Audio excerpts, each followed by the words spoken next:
Thank you so much for staying with us. Kakaki, the African Voice, this Wednesday morning, the midweek edition. It's time for us to now take a look at the top stories in Nigeria's newspapers, looking at their front pages. This morning we have two gentlemen joining us. Dr. Yowosa Wogaren is here, the nation's capital editor of This Day newspaper, and is joined this morning. Surprise, surprise. Simon Reef Musa is here too. Good morning. Good morning. Good Welcome, to have you gentlemen. back. Thank you. How was the editors' conference? Well, it was cool. Apart from the fact that we invited prominent Nigerians to also look at the state of the nation, especially the issue of insecurity. It was also an election year for us, so new leadership, was put in place for the next 2 years, to manage the affairs of Nigerian editors. Of course, the president is our number. The Vanguard editor was returned unopposed, and including some of us. Okay. Okay, so I'm tempted to say congratulations once again. Thank you very much. Okay, that's a test of commitment, a test of what you can do, really. So we'll do the celebration backstage. Thank you very much. Okay, so we'll go to the Daily Independent. We'll begin with Atiku Mark Secondus PDP bigwigs ask members, Nigerians, to join coalition. Say APC government is now a disaster, must be voted out. Indices of development have collapsed. Life now hell in Nigeria. You find details of that on page 29 of the Daily Independent. INEC set to release new guidelines on reviewing declared results. You may also check out that as well. Atiku, David Mark, Secondus, others dump PDP, adopt coalition to unseat Tinubu. That's how the Standard Times leads this morning. And the story flows from the front page onto page 4 of that paper. When you also look at the front page, it has quite a number of other headlines there, but let's look at the one that concerns finances. NNPCL announces 6.008 trillion naira revenue, 1.6 million barrels per day crude production in May. That story also flows from the front page into page 2 of the paper. APC-led federal government undermining democracy in Nigeria. This is credited to PDP leaders as they describe ruling party's government performance as a failure. Urge Nigerians to help unseat APC. The Daily Monitor's lead this morning. Nigeria's oil production stand at 1.74 billion barrels per day to hit 2 million 2025 ending. That's according to Lopobiri. Okay, let's go to the Blueprint newspapers now. 2027, PDP now shadow of old self, declared Atiku Lamido, mark others. You'll find that story on page 8 and also on the front page of that paper. And then PCL rakes in 6.008 trillion naira revenue in May. Oil output rises to 1.7 million barrels per day. PIA brought transparency to sector Lopobri. Okay, the Nigerian pilot is leading with alleged 7.7 billion naira fraud. CSOs want NMDPR boss Adamu probed. Storm AGF ICPC offices demand probe of Farouk Adamu, NMDPR boss, accuse him of diverting $5 million, that's 7.7 billion naira public funds, to fund 4 children's foreign education. I think there's an error somewhere. Okay, this story? This is the newspaper of Wednesday, June 2, not July 2 actually. That's Really? the Nigerian pilot. Okay, yes, if you look at the date at the top of the screen. So let's just skip that and go to the next paper, looking at the authority newspaper. Of course, this is Wednesday 2, isn't it? Yes, today's Wednesday, but it's July 2, not June 2. Okay, it's really? July? we're not in okay. This is July. Okay, this is June, you mean? That was June. Okay. Okay, let's look at the authority newspaper next. Insecurity, Nigeria's 800 strong elite force ready. You may want to pick up the authority newspaper and find out what the story is talking about. Then you have the bottom of the page, how troops kill terrorist kingpin Yellow Dambokolo on page 5. Okay, go to the People's Daily now. 800 elite special operations forces to fight insecurity. You'll find the details of that on page 5. Also on the front page of that paper, bill to establish Federal University of Education, Ankpa, Kogi State passes second reading in Senate. The Nigerian Express, Sirika approved 100% payment to daughter's company, witness tells court. That's about the proof of 1.4 billion naira airport contract. You find details of that on page 4. And then you have Defense Headquarters confirms killing of terrorist kingpin Yellow Dambokolo on page 18. Okay, let's go to the New National Star. Subsidy removal, not Buhari's landmine for Tinubu. Garba Shehu says ex-president broke, left office with integrity intact. Insists decision not intended to punish Nigerians. The story is on page 2 of the paper. Also look at the bottom of the page. 2027, INEC to amend election results declaration regulations. Details of that will be on page 7 of the paper. And then FG declares end to dormant oil production fields, licenses to be withdrawn from inactive firms. Operators grapple with 273 fees and levies. That's on page 4 of the Daily Asset. Niger loses 349 lives to disasters in 10 months. That's according to Nsema. You can check out details on page 2. Let's go to the Business NG now. University Staff Union slams FG over delayed salaries, threatens legal action. That thin strip just below the masthead tells you that. The story, the details of the story you'll find on page 2. Commercial paper market booms, outperforms T-bills, that's treasury bills, bonds with 30% returns as investors pile in.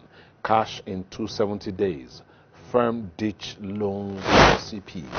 Investors stampede pushes CP market, that's commercial paper market, to 7.2 trillion naira. That's the top story on that paper. We have a number of other headlines there. Look at the bottom of the page. Nigeria others spend $3 billion yearly on meat imports. Afrexim Bank is saying that. So that's that's that for the business day, and that's the last paper we have for review this morning. Let's cross over to the gentlemen of the press who are here, Dr. Yobosa Wugeren and Simon Reef Musa. Simon, I'll start with you. Atiku, Mark, Secondos, PDP bigwigs ask members Nigerians to join coalition. Say APC government is now a disaster, must be voted out. Indices of development have collapsed. And life now hell in Nigeria. So, well, to me, I think it's cheering news that the coalition we've been talking about has finally come to stay. They are now adopting ADC, that is the African Democratic Congress, as a platform to unseat President Bola Ahmed Tinubu in 2027. Like I've always said, in a democracy, you just have to have a vibrant opposition. And where you don't have a vibrant opposition, democracy is under threat. So I think some people said, well, why do you build a house and simply abandon the house because some people are threatening you? The question maybe is, how long have you been able to manage that house? Now that you've seen that there is no any other option than for you to move in order to build your own house, I think it's for us to observe how do you go about getting membership and driving this. Of course, I read what Ahmed said, Hakim Baba Ahmed. He said he didn't see Peter Obi getting the #1 position with Labour. But the issue is, the people that are coupling this coalition, how effective are they? How can they reach out to the Nigerian and also form a vibrant opposition? Well, the days ahead, the months ahead, will indicate whether they have that capacity to really doubt or to really debunk the president who has described them as IDP politicians. So the days ahead could be very, very interesting. Nigeria will watch and see how things turn out. You shared the same thoughts because many would have said, he said, how long do you rebuild your house? But even many of the names that were mentioned, since all this crisis started in PDP, I really haven't heard them come out strongly to say this is how we can resolve this problem. But now they are moving and they are wooing Nigerians into ruling party, coalition. What do you think? Well, if you look at the reason they gave, the fact that the APC is now a disaster, and looking at the state of the nation, that message obviously will resonate with many Nigerians if you ask ordinary people on the street. But they believe that the APC in the last 2 years and has not been able to manage their victory because they promised so many things before the election, and most Nigerians believe them. And on the basis of that, they were elected, as validated by the Supreme Court. So one would have expected that they will keep to their promises, the electoral promises, because of course Nigerians are not happy. So if there is move to oppose the ruling government in 2027 presidential elections, I'm sure many Nigerians will latch onto that and see how they can mobilize Nigerians against the APC in the next general elections. But like I said, the question you should ask yourself, who are those marketing this coalition? Who are those who want to mobilize Nigerians against the ruling government? These are top leaders of the PDP who could not manage the affair of their parties. Now, the interminable crisis you have in PDP today, if you ask many of their parties, is attributed to the inability of the same leaders to manage the crisis. Are you talking about Atiku, the former vice president, who ought to be the leader of the party today? Are you talking about the former Senate president, David Mark? Are you talking about Secondus, who was the former national chairman of the party? So many of them, who could not manage the crisis within the party in the last 2 years. And now we are preparing for 2027 election. Rather than managing the party, that has structures virtually in all the wards across the country, they want to form a new political parties. Yeah, but Yobosa, let me quickly chip this in. If you look at the front page of the Business NG, one of the headlines there that I didn't read out when I was looking at that, says PDP regroups for 2027 comeback, says God of politics is with us. If you add that to... Yeah, because yesterday when they were addressing the press conference, some of them were saying that the PDP was no longer attractive to Nigerians. So one of the people said yes, was no longer attractive to Nigerians. So that's one of the reports I received from my correspondent yesterday. That on the basis of that, they should form a coalition. Those who want to oppose the current government should join the coalition with them in the ADC, which they are going to adopt today. There's nothing wrong with forming a coalition against a very incompetent federal government. I agree with that. But like I said, they should be more strategic. Those who want to push that message to Nigeria, the need for us to have a change of government in 2027 general election, should be people that Nigerians will listen to. I think that is the most important aspect of if we must have this coalition. You remember in pre-2025 general elections, you remember those who marketed this coalition against President Goodluck Jonathan. They were, people Nigerians believe, even though they turned out to be a disaster, as we are currently seeing, there were people that Nigerians could believe, the likes of Bola Ahmed Tinubu at that point in time. And you have so many people who were at the forefront, the likes of President Muhammadu Buhari, who was seen as a semi-god in the northern part of the country. They were very credible. So when they spoke with Nigerians at that particular point in time, they believed them. And that is why Nigerians rallied around them. And at the end of the day, the government of the PDP led by President Goodluck Jonathan was chased out. But do we have the same people today? The same people who have been in government for years. The same people that could not manage the internal crisis within their party, abandon the party for one person, and they are going to form another party, all in the name of coalitions. And these are my worries. I don't have problem forming the coalition against government, current government that is not performing very well. The same government that is not, addressing the many socio-political issues confronting Nigerians today. I don't have any problem forming a coalition against them. But we should have people that Nigeria will listen to, that Nigeria will rally around them and see how they can confront the ruling party. Okay, let's tie this to another. That's my position. Okay, let's tie this to another story on the new National Star Daily Independent. INEC set to release new guidelines on reviewing declared results. Because at the end of the day, coalition or no coalition, we had strong outing, during the 2023 election, and we saw all the controversy with the results and everything generated. So this seems to be a new leaf. I agree. I agree. There were so many issues that came up after the last general election, and on the basis of that, many civil society groups, expressed the need for us to review some of the electoral guidelines, electoral law, in order to, make 2027 election more attractive. Because unless we begin to address some of these issues, many Nigerians were disappointed with the outcome of the last general elections. And because of the way the elections were conducted, many Nigerians today believe that elections in Nigeria do not count. And on the basis of that, they might not vote in the next general elections. So we need to renew the hope of Nigerians about the electoral system, that when they vote, their result will count, and that the process will be more transparent, to everybody. So I think in line with that, yes, I agree with the need for them to reform the electoral act, address some of those issues Nigeria raised after the last general election, and also review what they are saying, review the announcement of the result. Because in a situation where you announce results, during the coalition, people are complaining, you say, no, there's nothing we can do. We'll go to the tribunal, go to court. For me, it doesn't make sense. And I think I agree with them that there's need for them to review the announcement, the guideline for the announcement, whether at the polling unit, or at the local government level, or at the state level, or at the federal level. They need to address some of those issues that Nigeria raised after the election. It's very crucial. Otherwise, you have many Nigerians who will not participate in next elections because they have lost hope completely in our electoral process. Yes, indeed.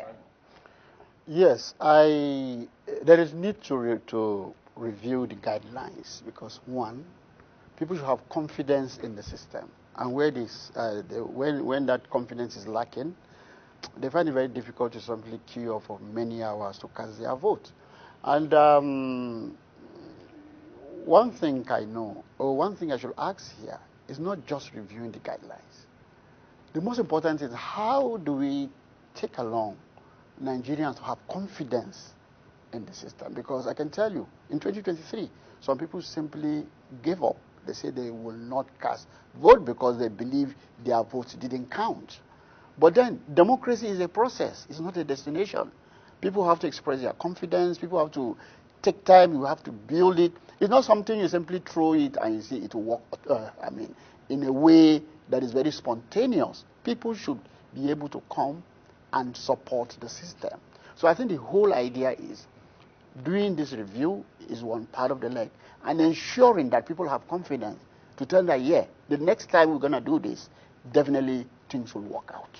Otherwise, you form coalition and everything, and then at the end of the day, nobody comes out to vote in the election. Somebody even saying that even the result is already prepared for 2027 general election. Somebody was saying the other day that somebody was making a joke out of something, that they has one Anek house got burned, and the person was saying, oh, sorry, but the only thing is that the result for 2027 general elections was also affected in that incident.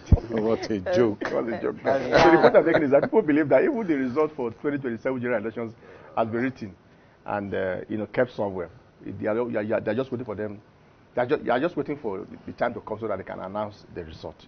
It shows the level of lack of confidence, distrust in the entire process. Lack of distrust in the entire process.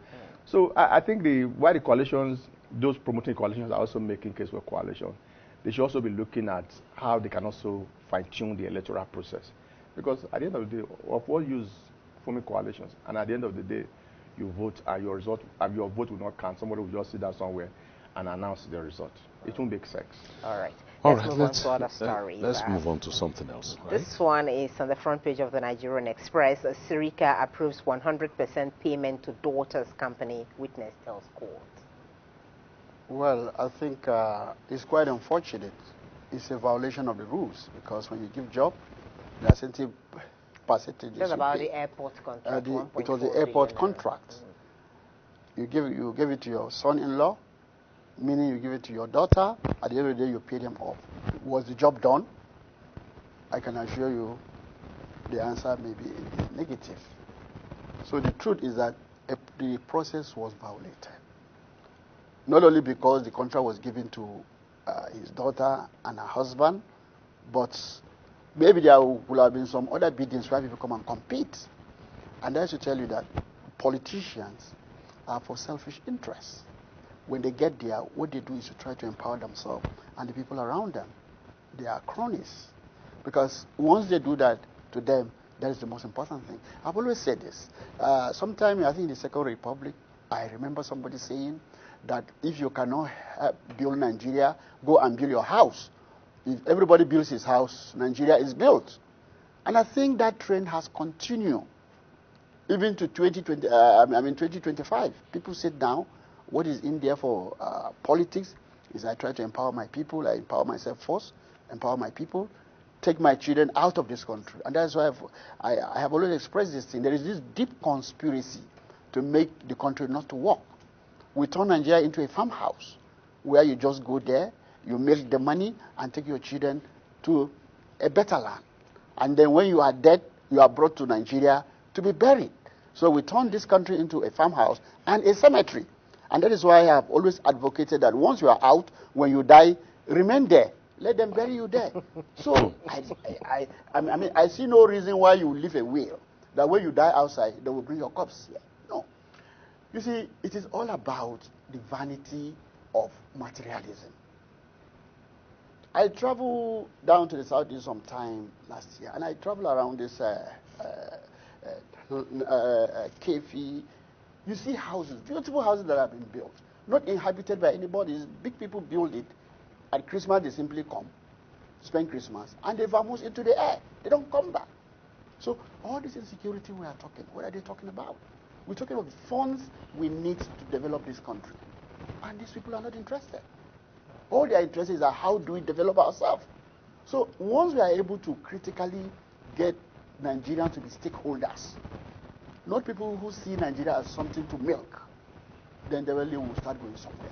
But as now, it's only hope and prayers. Now, Iyobosa, look at this headline here. Defense Headquarters confirms killing of terrorist kingpin Yellow Dambokolo. That leads me to the other story on the front page of the People's Daily and the Authority newspaper, talking about Nigeria's 800-man strong elite force ready. He mentioned insecurity, and that's what took my attention to that. So, we have a force that the government says is now ready to tackle insecurity. And government has emphasized its commitment to enhancing national security through advanced military training and collaborative operations. That's according to the Minister of State for Defense. Yes, I agree. I think that elite force is the creation of the DSS. You know, I think they said they want to use 10 states as a pilot for their pilot scheme, and they've already trained them. The whole idea is that before now, you see the military going to a particular community where you have terrorists or these bandits, clear them. When they clear them, they leave. And after they leave, after some time, those guys will come back again because they don't have the capacity to retain the community that they have already cleared.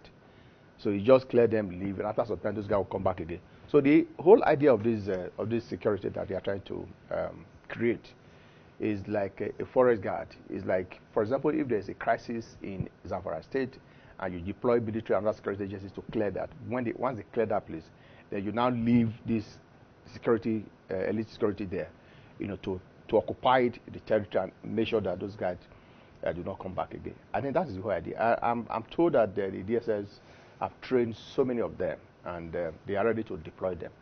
But yesterday I watched some of these guards. Their leader was addressing the media, which I'm not very comfortable with that strategy. Telling people how you are going to invade, how you are going to take over the community and ensure that those terrorists do not come back. It's like revealing your strategies on screen. Don't forget that some of these terrorists are also watching them. So if you are revealing your security strategies on how you are going to deal with the issue, those guys also have their own plan on how they are going to retaliate. Some of these people live right in the middle of the civilian population. The point I'm making is that yes, the DSS have trained them, they are ready to be deployed, But they should keep their strategy to themselves, not advertising them on the pages of newspapers or radio or television. It doesn't make sense. And the same problem I have with the military. They are more interested in the headlines rather than, doing the work. I'm not saying they are not doing their work. They're doing a very fantastic job. But sometimes you see the chief of defense staff, chief of army staff coming on air to be telling Nigerians about the operational strategies. It doesn't make sense. No, sometimes what we hear them talk about is, the achievements they have made, how far they've gone. I don't think they really reveal their strategies on how they want they intend to go about They've done that recently. They tell you maybe they've achieved this and that, they've decimated this and that. Because at the end of the day, you see the Nigerian people that will say they are not doing anything if it doesn't get out there, what they have been doing and how. If you do a good job, your job will speak for you. I was in Akure recently, where the military civil relationship department had a conference. I was one of those who moderated the workshop, the 2 days workshop, and I spoke with some of the retired officers there, and they agree with my position that the military should not go on air on a daily basis be reviewing the operational strategies. They should be more concerned about doing the job, and their job will speak for them. Now, if you are telling Nigerians what you have done, how you have decimated some terrorists and all that, that is quite okay. But going on television to be telling them how you are going to deploy your officers, where you are going to deploy them to, what kind of strategy are you going to use, you are telling your enemy, you are revealing to your enemy your strategies. And those guys will also always prepared for you. And it is not good for them. And that is the point I'm trying to make. I like the issue of the elite special operational forces. I like it. It's good. And once they're able to replicate that in virtually all the states, it will go a long way in solving some of these insecurity that we are talking about. But revealing your operational strategies on television does not make sense. Please, I want to add something to what he said. Go ahead, please. I welcome the elite special force, but one thing I ask is, government has already come to tell us that they want to establish forest guards. What happened to that? Then the DSS also come up to say, oh, we are doing community policing, which I've seen it is one of the best things I've ever heard. Because there is this trending video in Katsina where bandit attacked a community, and the community rally around and repelled them. So I think the chairman of the local government came to really give them that commendation. You see, it tells you that nobody can secure you outside of yourself. We don't need 49 jets. We are told that the military was expecting 49 bombers. We don't need those jets. What we need is to empower these communities that are under siege so that they can defend themselves. I've always advocated for democratization of the security system. When you allow the people who are under attack to participate in securing their lives, they will do it wholeheartedly. But this idea of bringing people, say, oh, you just go there, they are not emotionally attached to the suffering of the communities. And that is why we've had in some of the military, they will come and tell us that something was happening, but because they did not receive an order, they could not do anything. And the CDS said, no, you don't have to receive any order. When you see any injustice being meted out, when you see a life is being destroyed, you don't wait for order. You go and salvage the situation. We ask ourselves, why is it that Boko Haram, since 2009, why has it persisted till now? I have a younger brother that is there. Boko Haram is on one side, the military is on one side. Why is it that they cannot obliterate them? Why? So there are questions to be asked. We have to question the sincerity of the top commanders. We have to question the sincerity of the system. Do we really want to end this insecurity? Because some people are out there. If this insecurity is ended, money will not come to them. So it's also in their own interest to make this money. You see, our time is totally up on this segment. We have to go now, actually. So I think we've said so much, so we thank you so much as well for your time with us and your thoughts on the issues. Of course, we've been speaking with Honorable Musa and Honorable Simon Reef Musa, both honorable members of the pen profession, joining us on the newspaper review. Do have a great day. Congratulations once again. As I said earlier, the celebration will start. We go wash after here. in the Nigerian Yes, It's just that you don't have the time to go out. You're only here almost 24 hours. All right, so we'll move on. Okay, now thank you very much, gentlemen. Of course, we'll see you again very soon. Have a great day. All right, moving on now, we go straight into our very first conversation this morning.